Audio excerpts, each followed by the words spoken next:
So first of all, I just want to say thanks to our government partners, not just for joining us this evening, but for your goodwill, your friendship, and the opportunity to work with all of you. To many folks, this is an opportunity to hear a town hall of sister governments, but I can tell you that the vast majority of us have also been in touch almost daily on a number of occasions.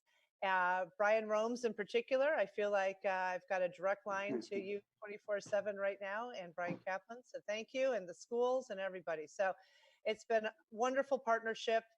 We are in this weird situation, and I just want you to know how much we appreciate each and every one of you and your professionalism, your care about our community, and the way that we have been able to just get through all of these questions and challenges we never anticipated.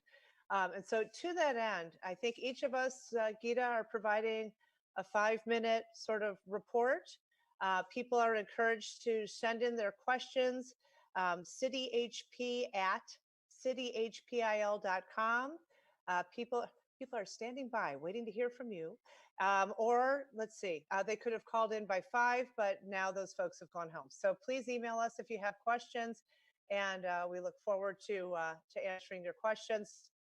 It was interesting today. I'm sure all of us watched Governor Pritzker's 2:30 press conferences, and today was an interesting day where he noted that we are really moving towards some new changes in reopening the state in about 9 days. As the head of the Illinois Department of Public Health put it, it was easy to shut everything down. Now comes the hard part. Now comes the careful, thoughtful reopening and looking at science and being wise with our movements forward while we continue to recognize the huge importance of being together, supporting our local economy, and living our lives. So I know that the Restore Illinois plan has a number of metrics listed in it. We may get into those in a little bit when we hear from Sandy Hart, the president of the Lake County Board of Commissioners, and also Paul Frank, who represents Highland Park. But those data pieces are still critical. As far as we know, the virus continues as it has for the last 2 months. And so with caution, with face coverings, with social distancing, let's hopefully move forward and be able to have a little bit more opportunity to get together over the summer.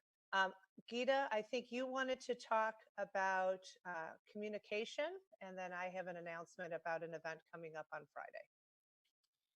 Yes, Mayor. I just wanted to give an update of our city operations as well as some communication information. So all of our city departments, so police, fire, public works, community development, finance, and the city manager's office, we have continued to offer full services to the public really from the onset. Naturally, police and fire departments are at the front lines, and so they have been doing a stellar job serving the public during this really unprecedented time for us.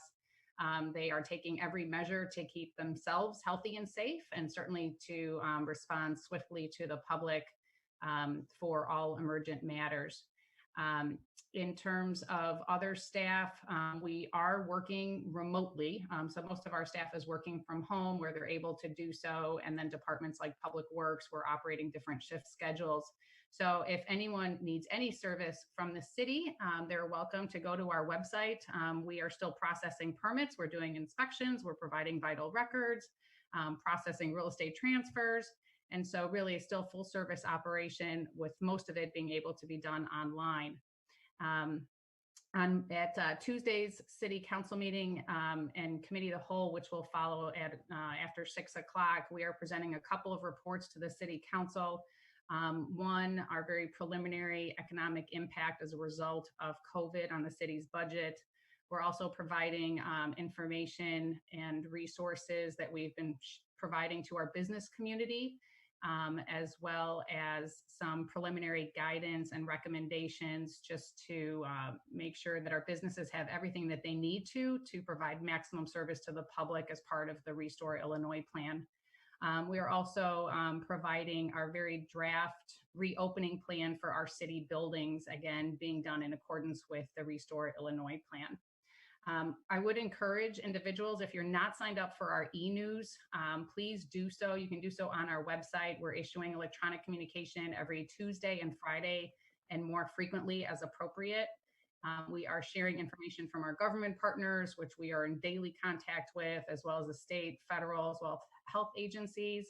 And our website really has been kind of a one-stop shop for all things COVID-19, anyone that residents or businesses would need to know. So please go to our website, which also is updated daily. And of course, we're posting on social media as well. Great, thank you. And then to that end, we, as I've mentioned, are very committed to supporting our local economy and recognize the challenges that everybody's been enduring and seeking that good balance between safely reopening, and being able to support those local businesses. So to that end, the city is hosting a town hall meeting with the local businesses this coming Friday at 8 a.m. There is information available on the city website if people are interested in participating, but it's absolutely vital that we continue the dialogue as we move towards our smart reopening and make sure that everybody is on the same page in terms of doing whatever we can to help our local businesses, but keeping everybody safe as well. So that is it for the city report, and I'll share with those who have joined us. I think it makes sense, Geeta, for us to hear everybody's report, and then we'll circle back for questions at the end. So with that, let's turn it over to Lake County. Paul Frank, Sandy Hart, thank you for joining us. Thank you, Mayor. If it's all right, I'm going to speak for a minute first, and then I'm going to split my time with our board chair, Sandy Hart. Thank you, Mayor Rodering, and to the city for your continued partnership and strong communication with the county. I'm, of course, grateful for the leadership of our board chair, Sandy Hart, who's with us tonight. I'm going to touch on a couple of items, and then Chair Hart's going to touch on the county. Yeah. First, I'd like to update residents about property taxes and COVID-19 funding relief. After months of work on our County Board Finance Committee, last week the board unanimously approved a measure to allow property taxpayers to break their property tax payments into 4 installments this year instead of the usual 2 payments. And we hope this provides some flexibility for people who need it right now. Under the Federal CARES Act, Lake County received more than $120 million in relief funds that can be used for some very specific purposes. The federal rules prohibit the county government from using those funds to replace lost revenue from our own budget, even though we are facing a severe deficit like many other governments, including the city. We're looking at ways that we can allocate those funds to support businesses and residents and our community service partners. And we're trying to put that money to the best use and do it quickly. Very honored that Chair Hart appointed me the chair of a special committee to oversee the policies and spending allocations for that federal money. Thank you, Chair Hart, for your trust in me. Lastly, I just want to touch on the fact that we're all aware that we had a heavy stormwater incident again this week. And in our budget this year, we were able to double our stormwater management capital investment. And those funds are having a big impact here in Highland Park, buying out and demolishing some homes that were eligible for the buyout program, and also supporting the first stage of the bank reinforcement and eventual dredging programs that are being proposed by the East Koki Drainage District. Of course, the county's daily operations and daily policy focus remains right now on protecting people from the pandemic and finding ways to help people who are in need because of the economic crisis. But I want to ensure residents who are impacted by flooding in Highland Park that I am still fully engaged with our stormwater management agency and the city, and we continue to work on flood relief funding and strategies, because that's a crisis that we will still be working on, unfortunately, long after COVID is done. It's a pleasure for me to now introduce County Board Chair Sandy Hart to talk about the county's overall response to COVID-19. All right, thank you very much. I really appreciate it, and just want to thank Mayor Rodering and also Paul Frank for inviting me here. And just to follow up on that property tax thing, I want to also thank Mayor Rodering, who worked with us very closely on that. And it's a very difficult balance, right? We want to make sure that we are protecting our firefighters and our police officers, but as Mayor Rodering said, making sure that we're really doing everything that we possibly can for our homeowners within the legal framework that we've been given. So thank you so much, Mayor Rodering, to you and your team. Really appreciate that. So we opened up our emergency response operations in late March. And what that means is it's essentially the coordination tool for all of Lake County. So whether it is sort of what's happening with law enforcement or what's happening with how can we help people in need who maybe first responders who need to be quarantined, or we usually house homeless in basements of some faith-based institutions. Now we can't because you need to have people social distancing, making sure that they have a place to stay. So we've set them up in hotels, and then working with companies to get meals donated. We had thousands of meals donated to help feed the homeless here in Lake County. And all of these activities really moves through that Lake County Emergency Management Authority. When we have that PPE that is either given to us from the federal and state government or donated, we have very many, a lot of generous businesses and individuals here in Lake County. That again goes through there, and it's prioritized to those in congregate settings. So congregate settings, those are nursing homes, long-term care facilities. So we've already handed out over 1.5 million pieces of personal protection equipment.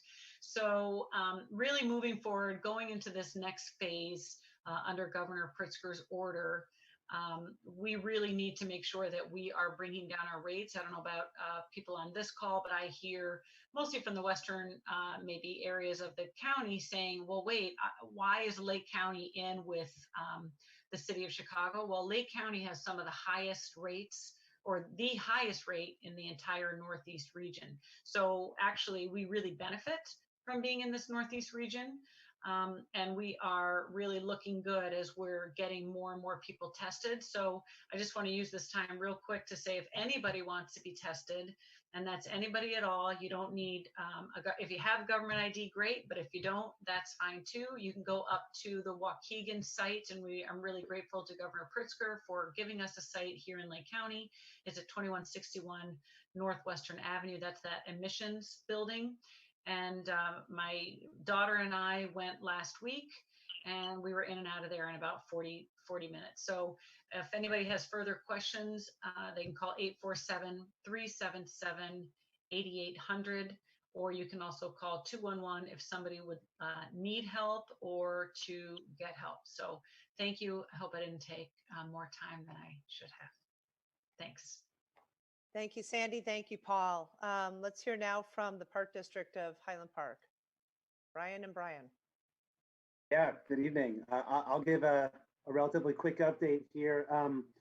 Like so many of us, especially service providers, the Park District promptly closed all of our indoor and outdoor facilities on Friday, March 13th. And from that point forward, staff with direction from the park board began the development of an emergency response and business plan that has been used to really drive our decisions and recommendations over the past 2.5 months. And really this document is comprised of 3 components. It addresses our emergency safety planning, our strategic planning, and our financial planning. So just give a quick update on some of those. From the emergency safety standpoint, we've been closely following all the guidelines outlined by the CDC, IDPH, DCEO, OSHA, and as well as local and state executive orders.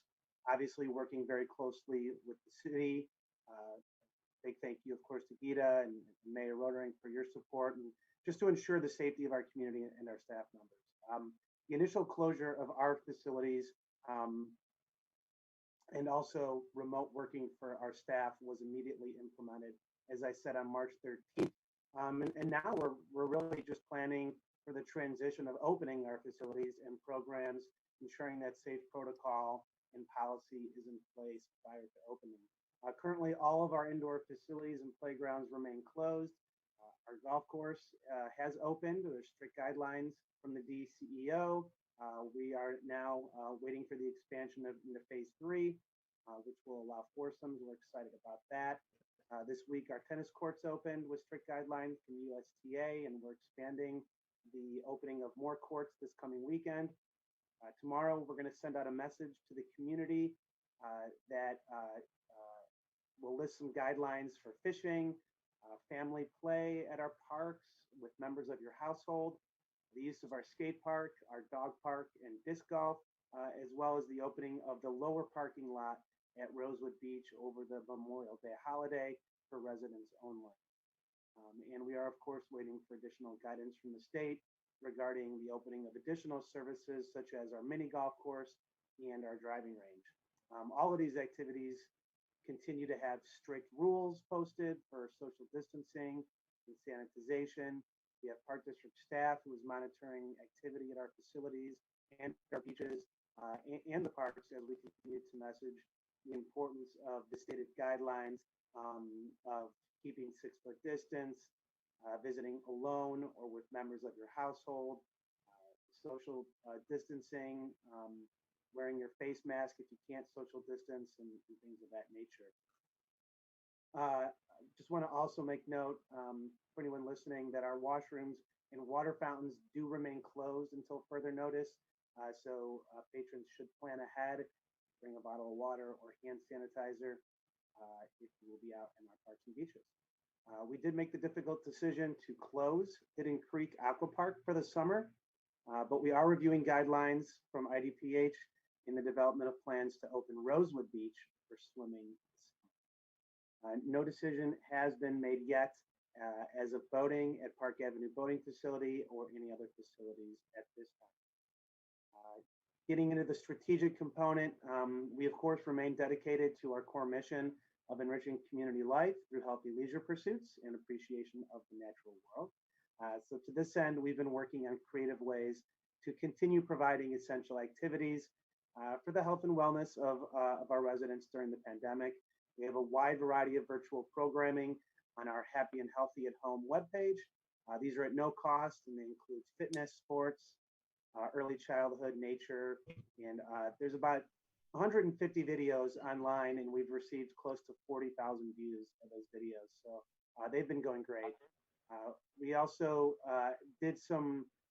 we released a pre-registered virtual program guide. So these programs were a little different. It did require registration for some fitness training, tennis lessons, golf lessons, nature classes, dance and theater. We had a lot of kids in our esports tournament. And of course, we've been doing our Park School Early Childhood Enrichment program. So over 150 participants were in those programs in May, and then we have a new session starting up in June. And just want to note that although these pre-registered programs, they do have a low cost, but there is a fee with them just to cover some materials and supplies. But we've really been reaching out saying we have a no hassle scholarship program. We're not requiring an application right now. If anybody's experiencing financial hardship, just email us at registrations@pdhp.org, and we'll try, get you into one of our classes. So we're just planning for phase 3 of outdoor programming. We are planning for a modified summer camp to begin in July. We're working on some small group programming activities to take place outside, sports classes, fitness classes, things of that nature. Everyone knows, I think, our summer events have been canceled, but we're just working on creative ways to continue to engage the community through this time. Lastly, just want to give a quick update from the financial perspective. We've deferred about $2.5 million in projects in our capital plan, and we've cut close to $600,000 in our operating budget. And we've had to make some tough decisions with furloughing our staff, some fully and some partially, but we continue to keep fiscal responsibility at the forefront of our decision-making process, and just keep working to restore our parks, facilities, and programs. And we look forward to serving the community's recreational needs as we enter into the new phases. And that's all I have, unless Brian has anything to add. I gotta learn how to use this. No, I just wanted to thank all the panelists and everybody. And as Mayor Rotary said, she and I have been talking almost daily about the Park District and opening. And can't thank Brian Rooms enough for the great job he's done. Terrific. Thank you. And Gita mentioned in the chat, and I think, Brian, you may have mentioned it in your report, but if folks are looking for status updates in terms of which facilities are open, how they go about playing tennis or golf, are the beaches open for swimming or not, pdhp.org is your place to go. Happy to get your emails. Love everybody, but we are not the Park District. Brian and Brian are the Park District. So pdhp.org. Make that a bookmark, and you'll know what's going on throughout the summer as the weather improves. Thank you both. And Really I'm happy to appreciate it. add anybody to our email list as well, which they can do on our webpage. Terrific. Thank you. Thank you. We're going to move now to our school districts. And before we go to 112 and 113, I know I speak for the majority of parents who have been doing e-learning at home. All hail the teachers. They are unbelievable. And we know how hard this has been on everybody. But just want to send our kudos and our appreciation. And I know all of you have been involved, but really, thank God I don't have toddlers anymore, but I can only imagine the kindergartners, first graders, all those guys, the teachers really are greatly appreciated. So why don't we start with School District 112? Good evening, Mayor Rotering, Gita, everybody on the panel. Thank you for being here. Thank you for allowing District 112 to join in. As you know, and like what Brian Rome shared, School District 112, like Park District of Highland Park, has been closed, physically closed since March 13th. Our 4 priorities during this evolving pandemic crisis, this public health crisis that's caught us all in its midst, have been and remain feeding our families and children. You may be aware that 1/4 of our families, 1/4 of our 4,000 children, so roughly 1,000 children, are qualifying for the free and reduced lunch program. And we've been feeding with breakfast and lunch, grab and go, our children each and every day. Anyone who's between the ages of 3 and 18 can go to Oak Terrace School, 240 Prairie Avenue in Highwood, by door C3 in the back, to pick up a grab and go breakfast and lunch. We're also indebted to Ann Flanagan Bassey and her team of angels at the Moraine Township Food Pantry for providing the filling in the gaps of the food on the weekends and other times, and for a whole myriad of supports. Also grateful to the 112 Education Foundation, the Highland Park Community Foundation, our PTOs, and our extremely generous community for helping. Our second priority has been to account for the extended safety, health, and welfare, not only of our 4,000 students, but our 525 staff members. We're one of the largest employees in Highland Park and in Lake County, and we take that very seriously. And we've been accounting for the general welfare, health, and safety of our employees. Our third priority has been to communicate clearly, and we encourage anybody interested to sign up for our email list as well. Like the Park District, we're independent of the city. We're a separate governing body. www.nssd112.org. You can sign up and we'll share our communications with you. And our fourth priority has been e-learning, or electronic or remote learning. And I'll echo the mayor's sentiments. All hail our teachers, our support staff, our parents who've become adjunct faculty, and everybody else involved in the education of our children. Our school year runs through June 4th, and we're going to finish strongly. We have no school in honor of Memorial Day on May 25th.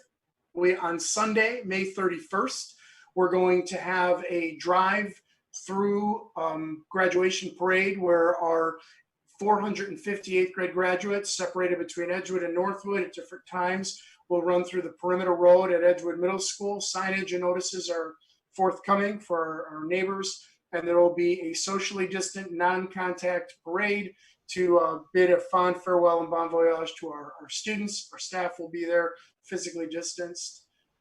Virtual graduation pre-recorded will be released to our publics on June 1st.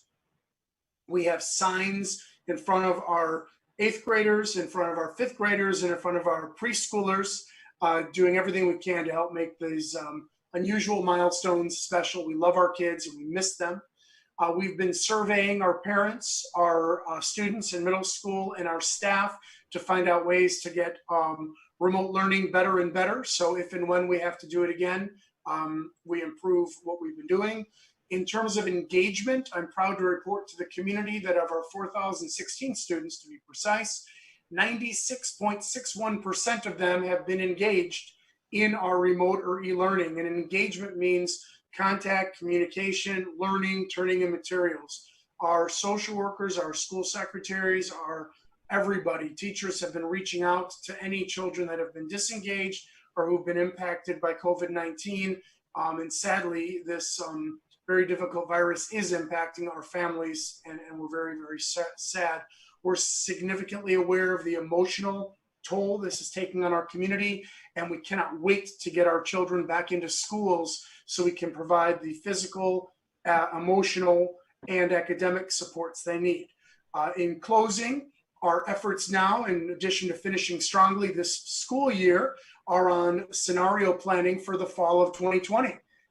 We are subject to Restore Illinois. We are subject to Illinois Department of Public Health. We are subject to Illinois State Board of Education.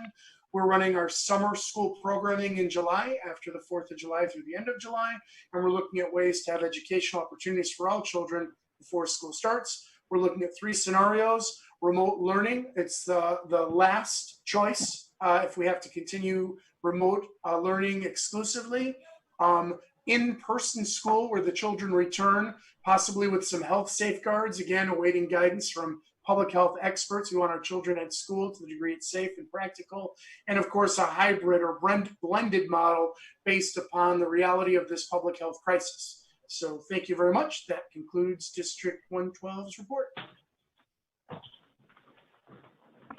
Terrific. Thank you very much. 113.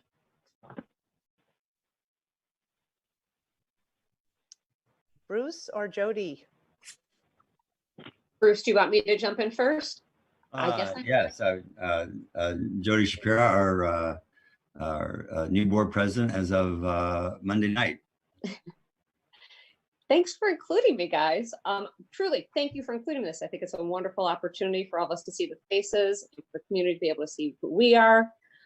Just a really quick, big applause to everyone there who I know has worked really hard and making sure that we can have some form of a drive-by graduation for our District 113 graduates. That was such an important piece to us, and I was really glad that we all got to partner to get it going. Our hope is that that week when you drive through our district, things will be painted red and blue with everyone's signs. I'm really looking forward to seeing all of our graduates at that day. Obviously, we have some limitations to what we can and cannot do, but they will all be getting, if they have not yet, gotten their caps and gowns.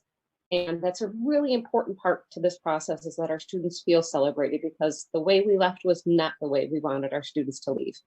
And as Mike Lubefeld said, the social emotional impact of that is strong. And so I'm really, really proud that we've been able to partner with everyone and at least get that drive-by graduation for our graduates, because the rest we know we're going to get to see again in the fall and kind of recover and heal together.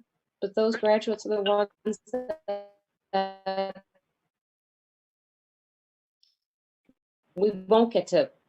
So I'm really glad that we'll be able to do the graduation. So we have that coming up. And I'm going to pass it on to Dr. Law to kind of give a state of the school. And thank you, Jody. I want to thank City of Highland Park. It's been so important working with Gita throughout this entire thing.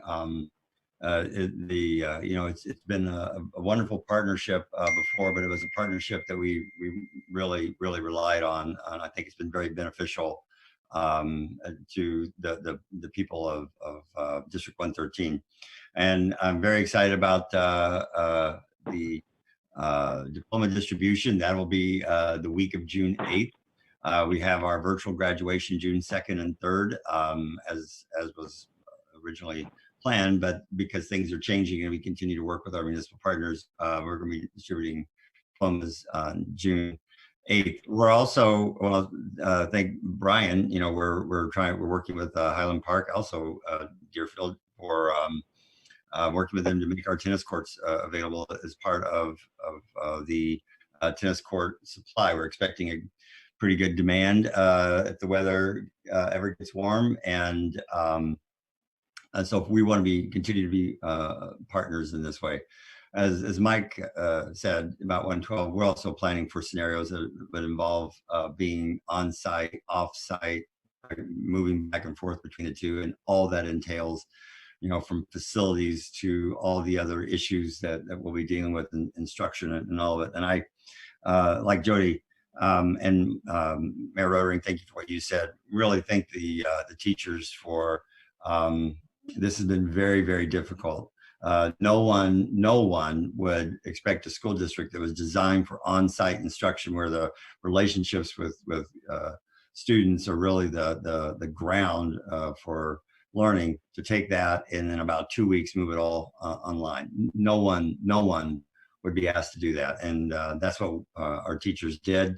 I keep hearing the fatigue in their voice every time I have a meeting with them, or I talk to people. Everyone is really tired, but we are already gearing up for next year, and it's going to be even better than this year. So thank you for the opportunity to be part of this.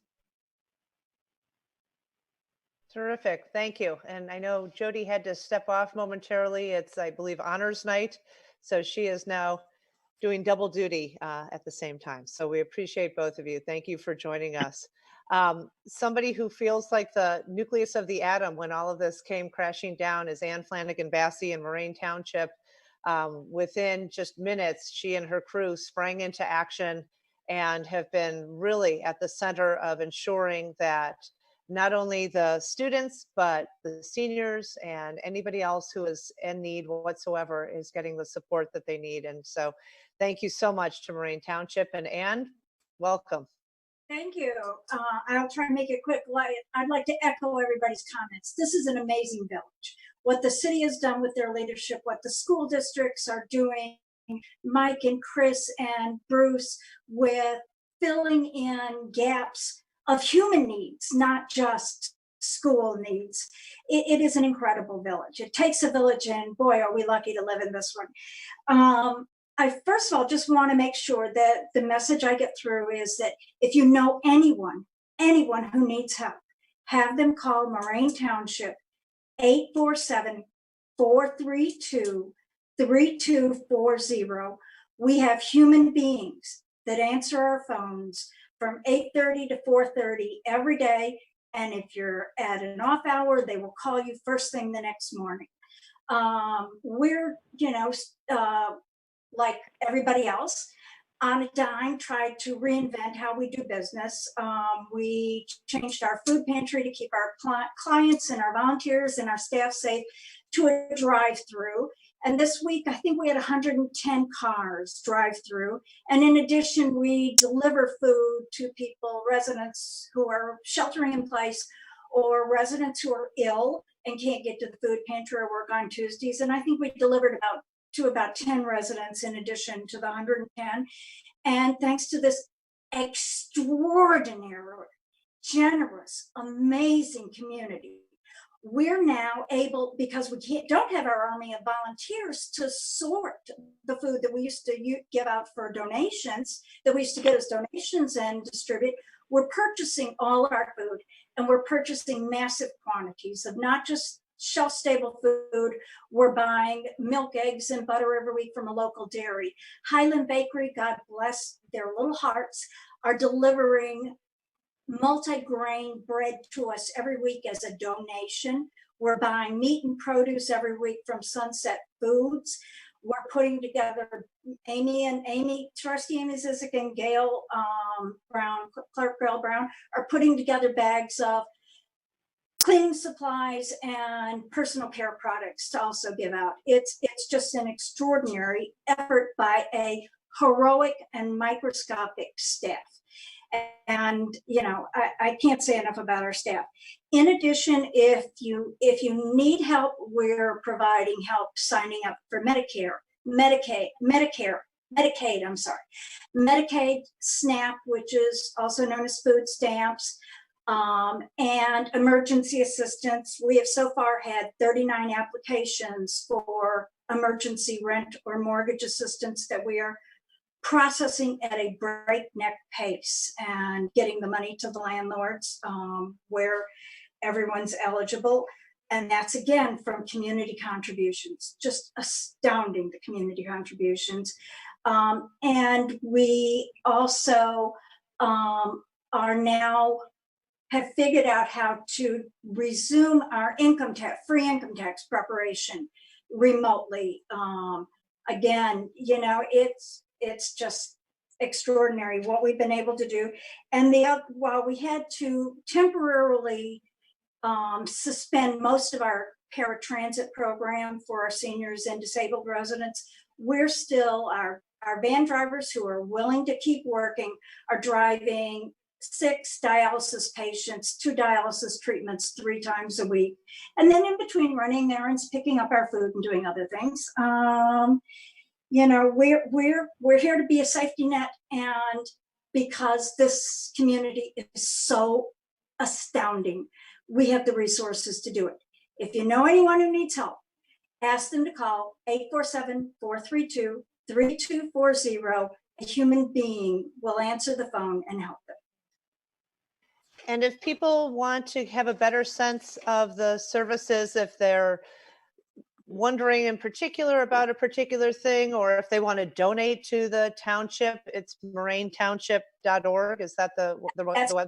morainetownship.org. Yes, you can donate. It's possible. We have a donate button on our website. Wonderful. Because I know a lot of folks at the beginning wanted to bring food, wanted to help out. And then obviously with social distancing, that just was not going to work out, but still have a desire to help their neighbors in need. So thank you for making that able feasible. to buy the food without paying sales tax and sometimes get discounts. But we used to have 70 volunteers a week in the pantry that could sort the food, that could shelve the food, that could pick up the food. We can't safely have those volunteers anymore. So we have 1 volunteer at a time in the pantry packing bags for distribution. Super, super. Thank you. Thank you. Thank you. Thank you. Thank you, Gita, Mancy, everybody for all you're doing. This is an extraordinary thing that we've done here. Well, you've been the center of it all, and we really appreciate you. Thank you. I am not sure, is West Deerfield Township joining us this evening?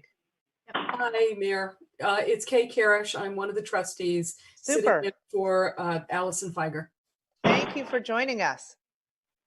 Thank you. I want to say that I think that our township is doing a phenomenal job. We too have a donate button, and we are astounded by the generosity of our residents, and it's really helped enormously. We are also doing a drive-through pantry, and when people cannot pick up, we also are delivering to them. We are continuing with our transportation for people that have medical and quality of life issues. So we're still able to do that. We also cannot bring in any of our legions of volunteers. So that's been really taxing on our staff. We have just started to bring in 1 volunteer to help with packing bags so that people can just drive through and pick up bags. We are giving gift cards as needed, as necessary. And I think the most important thing is that we can and do provide nutrition assistance, definitely within 24 hours. Typically, it only takes a couple of hours for us to help the individual out. And the financial assistance is almost immediately. It takes at the longest 5 days at most for us to help those people. So I think that our staff is doing a phenomenal job while still following all of the guidelines of the governor and the CDC and keeping themselves safe. Wonderful. And Kay, do you want to share the phone number for the West Deerfield Township and the website? Absolutely. Yep. Our phone number is 847-945-0614, and it's westdeerfieldtownship.org.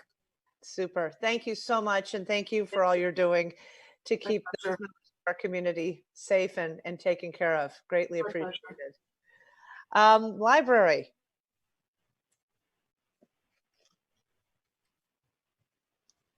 Good evening, Highland Park. Hello, Jane. Hi. So the library is preparing to reopen in a phased plan.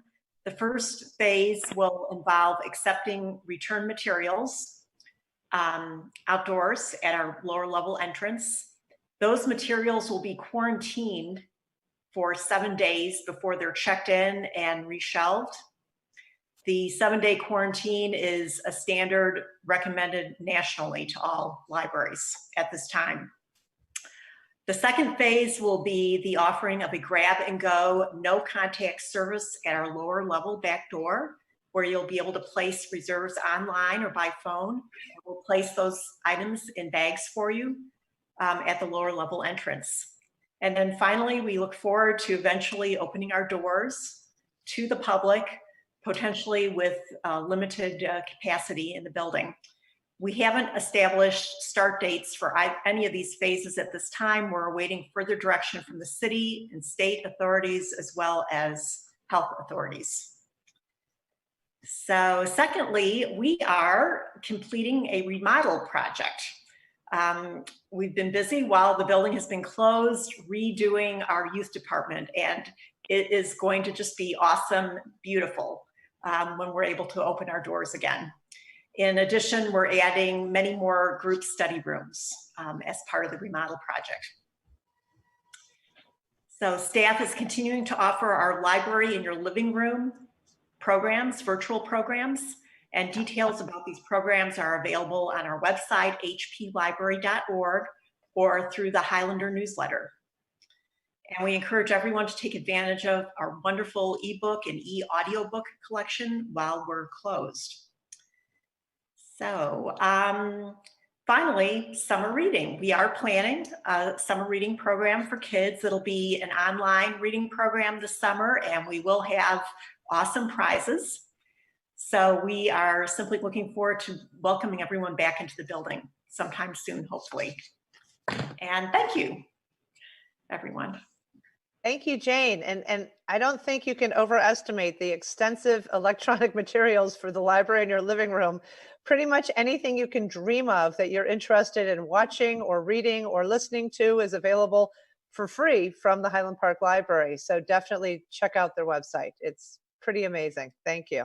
Thank you, Nancy. Rhoda Pierce is here on behalf of the North Shore Water Reclamation District. Rhoda, curious to hear from you. I'll also add Dave Miller is also on the phone, the executive director. Super. Welcome, Dave. So Rhoda or Dave, whoever would like to speak to us this evening. Well, I think I'll start if I'm coming through okay. You are. Thanks, Gita and Mayor, for putting this together. You led into my first point, welcoming our newest trustee to the North Shore Water Reclamation District, Rhoda Pierce. We're very excited to have her experience and enthusiasm on board helping us at this time. And I think most of you in the community are well aware of her and her efforts to help Highland Park and help our district, and welcome aboard, Rhoda. Next up, board member Frank mentioned some of the flooding issues that have been ongoing, as you might imagine. That's what we've been dealing with most immediately. Our Highland Park facility is designed to handle a maximum of about 28 million gallons per day. On an average day, we handle about 15, 16 million gallons. And following rain events like this, we exceed 100 million gallons a day. There's a lot of water that ends up coming our way. We've been, since the beginning of this incident, of the coronavirus incident, we've been staffed at all our plants by critical employees to operate and maintain them. They've been diligent in their duties throughout the coronavirus response, and these high water days and excess flow days, flooding incidents are challenging for us because it forces us to lean on those human resources quite a bit more than we usually would. We are short some staff due to family issues and families first leave, and so our numbers are low, but the employees we have are showing up to work and working hard to make sure that we're protecting the environment and handling all the flow that comes our way, and we'll continue to do so. One of the issues we worked with Highland Park on a couple of months ago when the coronavirus response issue started was Highland Park, along with many other communities in our district, were beginning to notice wipes and other items being flushed that aren't designed to be flushed. And we appreciate the city working with us, and I know the city put out a release, and we did as well, encouraging and pleading with residents not to flush anything down the toilet other than toilet paper. The wipes that say they're flushable, they're really not, and they do cause problems both locally in the local collection systems of the city and in ours as well. So we appreciate residents' cooperation to assist us during this time. While our facilities are manned and staffed as they always have been, our administrative building is on a little, we are operating on stage shifts and remote working, and our lobby is closed for payments, but our switchboard is open. So if you have questions, please call us. We will get back to you. And I know this is a time when many customers may be having issues with their bills and have questions about their bills. There are no shutoffs, there are no late fees at this time. But if there are questions beyond that on any invoice, give us a call. We are there. If we don't have a ton of people in the building, but we will get back to you immediately if the folks are busy. If we don't, please give me a call. I'm always available, or drop me an email, and we'll make sure we get back to you. We intend to respond to everybody and help them through this. We understand it's a difficult time. There is also, you can pay online or remotely through our lockbox if there are any issues. Again, please give us a call and we'll direct you. And with that, I guess I appreciate the cooperation of all the residents in Highland Park and really across our district to work with us on especially this wipes issue. That is one issue of things that can really cause problems locally, and we highly encourage you to adhere to those guidelines, and we appreciate your cooperation in doing so. If you have any questions on anything, again, call our office number. It's 847-623-6060, or go on our website, www.northshorewrd.org. Thank you. Terrific. Thank you, Dave. And Rhoda, I don't know if you had anything you wanted to share, but welcome and glad that you are joining us. I think you are still muted. Well, we'll wave. That's quite a trick, muting there we go. Okay, press. Now we can hear you.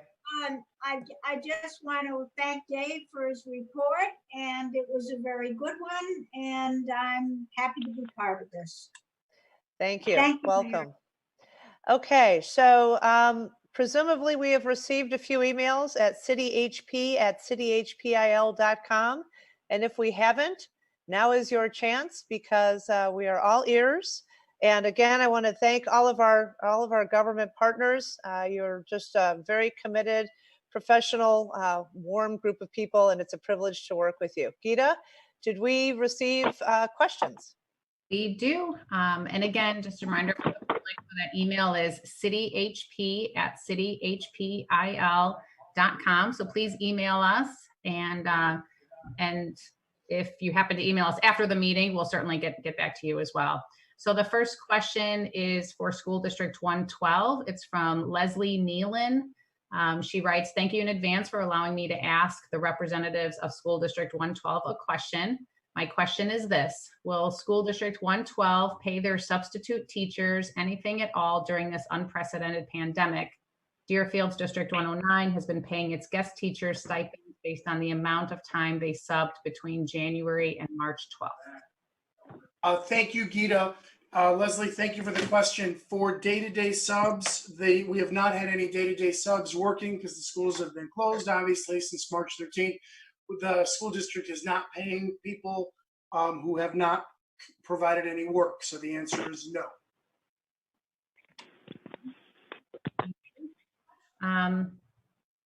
And then the second question is from Steve Handworker. So this is for the city. It's good evening, City Council.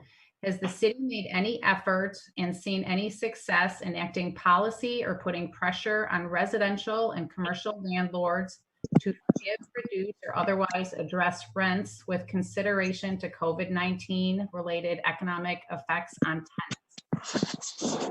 So it's interesting to note that several of our property owners, including the city and several private property owners, did provide rent relief. Others have chosen not to. And so we are a capitalist country with private property rights, and those are their rights. But certainly you are welcome as a tenant, if you're interested, to recommend to the person who's your landlord. That might be something that would be helpful. Yeah. And Mayor, I'll just add, just again to emphasize, so the city council did approve, I want to say in March, to provide rent relief for March, April, and May to those tenants who are leasing property from the city. Right. And then we did communicate that publicly, and it was also a gentle request to other landlords to do the same in light of the pandemic. That's all the questions that we have thus far. Okay. Anybody know any good jokes? Okay.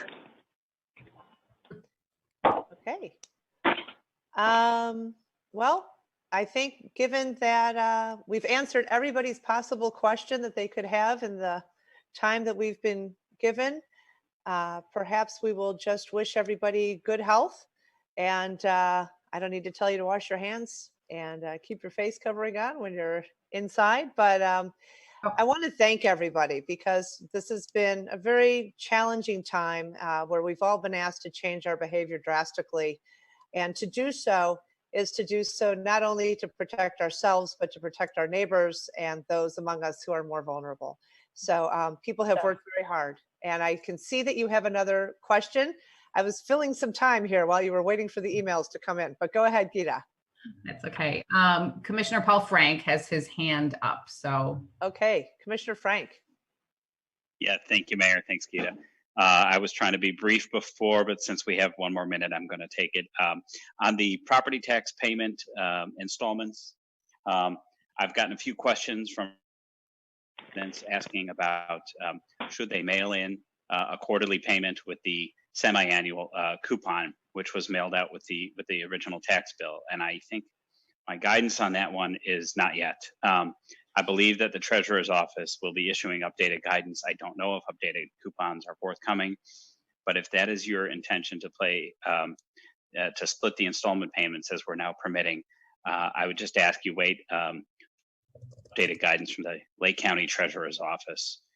We did this in a very rapid effort in terms of response, and the policy change was very late in the tax payment cycle. So we don't have the coupons and the updated payment information out there yet. So I guess I would just ask you to keep tabs on the Treasurer's office, and I'll put updates out in my electronic newsletter when we have the updated guidance. Thank you. Thanks, Commissioner Frank.